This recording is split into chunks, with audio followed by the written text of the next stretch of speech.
दोस्तों नमस्कार, मैं राम सूरत यादव। आखिरकार वह सच पूरे देश के सामने आ ही गया जिस सच को बीजेपी सरकार 2014 से लेकर के अब तक छिपाती रही और स्वीकार नहीं कर रही थी, और चुनाव आयोग भी उस बात को स्वीकार करने के लिए तैयार नहीं था। लेकिन आखिरकार वह सच देश के सामने आ ही गया, और वह सच कोई और नहीं, बीजेपी के बहुत बड़े सांसद तेलंगाना से आते हैं डी अरविंद कुमार ने एक ऐसा खुलासा कर दिया जिससे पूरी बीजेपी और चुनाव आयोग बेनकाब हो गया। और पूरे देश को जिस बात की शंका थी और विपक्ष की सभी पार्टियां जो आरोप लगा रही थी कि ईवीएम में हैक करा करके, ईवीएम में गड़बड़ी करा करके बीजेपी 2014 से चुनाव जीत रही थी, लेकिन बीजेपी मानने के लिए कभी तैयार नहीं हुई, न ही चुनाव आयोग माना। लेकिन आखिरकार वह सच बीजेपी के एक बहुत बड़े सांसद डी अरविंद कुमार तेलंगाना से जो आते हैं, अपने संसदीय क्षेत्र में सार्वजनिक मंच से ऐसा बयान दे दिया कि पूरे देश में एक तरीके से भूचाल आ गया, राजनीति जगत में भूचाल आ गया, और चुनाव आयोग भी एक तरीके से संदेह के घेरे में आ गया। और अब मुश्किल एक तरीके से चुनाव आयोग के सामने बहुत बड़ी मुश्किल आ गई है कि अब ऐसे में ईवीएम मशीन से चुनाव आयोग कैसे जो है चुनाव कराए, क्योंकि डी अरविंद कुमार जो बीजेपी के सांसद हैं, तेलंगाना से आते हैं, अपने संसदीय क्षेत्र में सार्वजनिक मंच से उन्होंने एक ऐसा बयान दिया और उन्होंने कहा कि जीतेंगे तो मोदी ही, बटन कोई भी दबाई जाए, मतलब किसी भी जो है चिन्ह पर बटन दबाई जाए, लेकिन वोट कमल को ही आएगा। तो इसका मतलब क्या है कि क्या अब तक जो है एक तरीके से ईवीएम मशीन में गड़बड़ी करा करके मोदी सरकार चुनाव जीतती रही, और इसी को लेकर के ऐसा खुलासा जो है बीजेपी के सांसद ने अपने संसदीय क्षेत्र में सार्वजनिक मंच से कर दिया, जिससे पूरे देश की राजनीति जगत में एक तरीके से भूचाल आ गया है। और अब तो यहां तक मांग की जा रही है कि ईवीएम मशीन से एकदम चुनाव बंद हो, और जिस तरीके से खुलासा हुआ है इसका चुनाव आयोग के द्वारा जांच कराई जाए, क्योंकि जितने जो है चुनाव हुए हैं सभी चुनाव एक तरीके से संदेह के घेरे में आ गए हैं। और आप कल्पना कीजिए कि शिवसेना के प्रमुख उद्धव ठाकरे के एक सामना जो है प्रकाशित होता है, उसमें स्पष्ट तौर से उद्धव ठाकरे ने कहा है कि 2014 से जो भी चुनाव हुए हैं, खासकर लोकसभा के चुनाव हुए हैं, उसमें जो है ईवीएम में गड़बड़ी करा करके बीजेपी मतलब मोदी जी दो बार जो है सरकार बना ली, और एक तरीके से चुनाव आयोग बीजेपी सरकार की कठपुतली के रूप में काम कर रही है। और उन्होंने एक बहुत बड़ा आरोप लगाते हुए यह भी कहा कि यह काम जो है सिर्फ बीजेपी लोकसभा में करती है, क्योंकि लोकसभा में करने से केंद्र में देश में सरकार जो है बीजेपी की बनती है, और दोनों बार मतलब 2014 में 2019 में ईवीएम में गड़बड़ी करा करके देश की जनता के साथ बहुत बड़ा धोखा किया गया और बीजेपी सरकार बना ली। और आप कल्पना कीजिए कि उद्धव ठाकरे यही नहीं रुके, उद्धव ठाकरे ने यहां तक कहा कि इन्हीं तो पार्टी के सुब्रमण्यम स्वामी हैं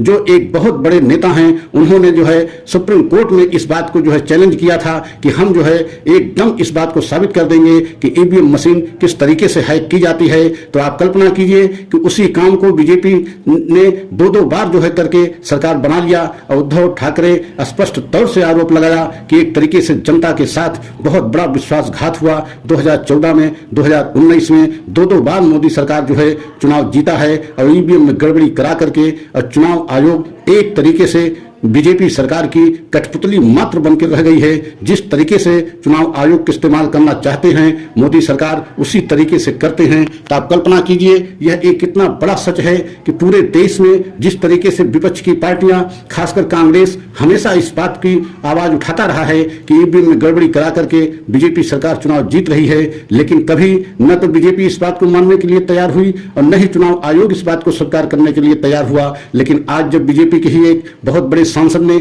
ऐसा खुलासा कर दिया है ईवीएम मशीन को लेकर के, उन्होंने स्पष्ट तौर से कह दिया है कि जीतेंगे तो मोदी जी ही, और चाहे जिसको वोट दिया जाए, किसी भी बटन को दबाया जाए, वोट कमल पर आएगा। इसका मतलब है कि अब तक ईवीएम में गड़बड़ी करा करके मोदी जी चुनाव जीतते रहे और पूरे देश की जनता के साथ एक बहुत बड़ा विश्वासघात होता रहा। और जबकि यही आरोप विपक्ष की पार्टियां हमेशा लगाती रही, लेकिन बीजेपी सरकार मानने के लिए तैयार नहीं हुई। लेकिन आप कल्पना कीजिए कि विपक्ष के महागठबंधन इंडिया नाम से जो बना है तभी से बीजेपी की एकदम बेचैनी बढ़ गई है। और आप देख रहे हैं कि इंडिया नाम से कितना मुश्किलों का सामना बीजेपी को करना पड़ रहा है कि बीजेपी को कुछ सोच नहीं रहा है कि इंडिया नाम से जो बना गठबंधन है उसका सामना कैसे किया जाए, क्योंकि इंडिया नाम से जो गठबंधन बना है देश के सभी जो है राज्यों की बड़ी बड़ी पार्टियां इस महागठबंधन में शामिल हो गई हैं। और आप कल्पना कीजिए वह पार्टियां शामिल हो गई हैं जिनकी कभी कोई कल्पना नहीं कर रहा था कि ये सारी पार्टियां एक साथ आ जाएंगी, चाहे अरविंद केजरीवाल हों,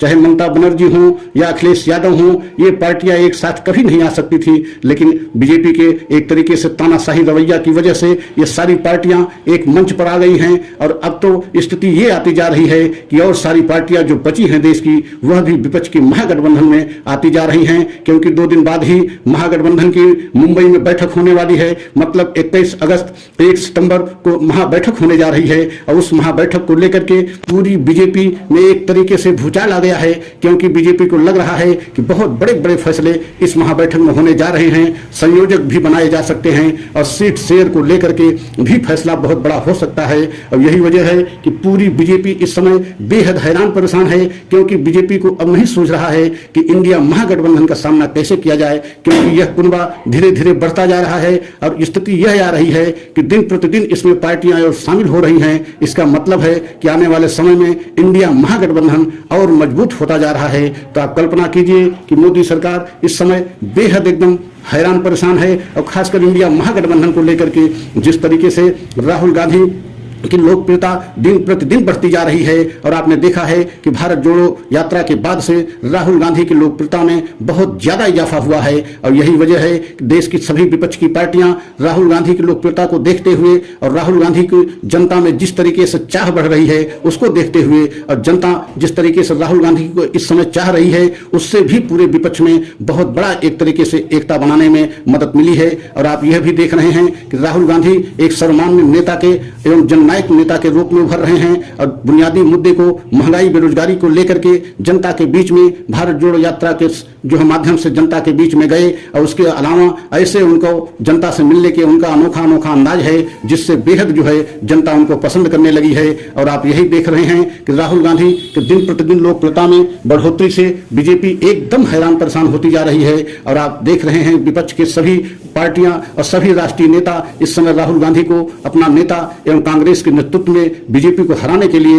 एकदम संकल्प ले रहे हैं। और आपने देखा है कि 2 महाबैठकें हो चुकी हैं और तीसरी बैठक मुंबई में होने जा रही है और मुंबई में बहुत बड़े बड़े निर्णय और फैसले हो सकते हैं जिससे बीजेपी बेहद हैरान परेशान है। और आप कल्पना कीजिए कि मुंबई की बैठक को लेकर के एकदम जो है नजर बीजेपी गड़ा रखी है कि ऐसे बड़े बड़े फैसले लिए जाएंगे इंडिया महागठबंधन से जिससे जो है बीजेपी की मुश्किल बढ़ती जा रही है। और हमारा यह सच सभी देशवासियों को अच्छा लगा हो तो लाइक सब्सक्राइब तो करें ही, लेकिन साथ में कमेंट करके ये भी बताएं कि क्या ईवीएम में गड़बड़ी करा करके बीजेपी अब तक चुनाव जीतती रही और अब बीजेपी के सांसद के द्वारा इतना बड़ा सच का खुलासा अगर कर दिया गया है तो आने वाले समय में ईवीएम से चुनाव होना या ईवीएम मशीन से चुनाव कराना देश के हित के लिए नहीं होगा। और चुनाव आयोग को चाहिए कि तत्काल अब बैलेट पेपर से चुनाव कराए जिससे जो है चुनाव आयोग की पारदर्शिता बनी रहे। और हमारा सच यह अच्छा लगा हो तो लाइक सब्सक्राइब करें, कमेंट को द्वारा ये अपनी राय अवश्य दें। अगला सच हम पुनः लेकर के आएंगे। जय हिंद, जय भारत।